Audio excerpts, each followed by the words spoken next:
é muito importante para invertir em boa organização, não pergurar para todo personal tem material não para poder exercer no trabalho, pero mais ou mais importante tá para ter base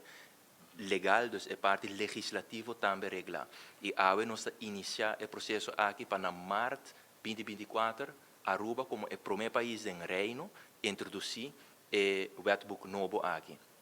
Tá assim, para me explicar um pouco do processo, for de 2013, essa que iniciar, todo tem uma comissão que vai entregar no Conselho na 2014, então na 2014, essa aqui por agora entregar na Raad van Advies, pero essa não toma lugar, sim, mas essa toma lugar pas na 2018, caminho da ex-ministro da Justiça, Sr. Becker, entregar essa aqui, Raad van Advies entregar no Conselho, e o Conselho aqui agora tratar, e na 2020, o Parlamento a aprovar a lei aqui.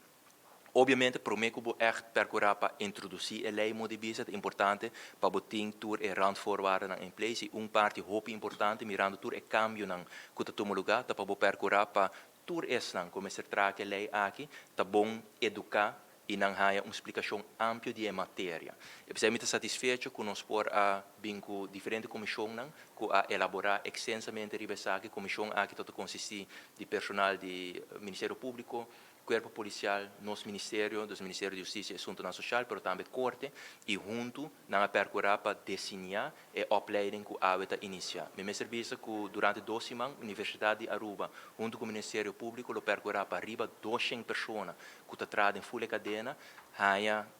curso de toda a matéria aqui, para de forma para março 2024 na turta preparar e nós por iniciar com o processo aqui. De como é importante para sobre o direito não, para o que trata a vítima não, tá guardo mais melhor ancrado em lei, é mais fácil para não pôr durante caso não também, não tem direito agora para compartilhar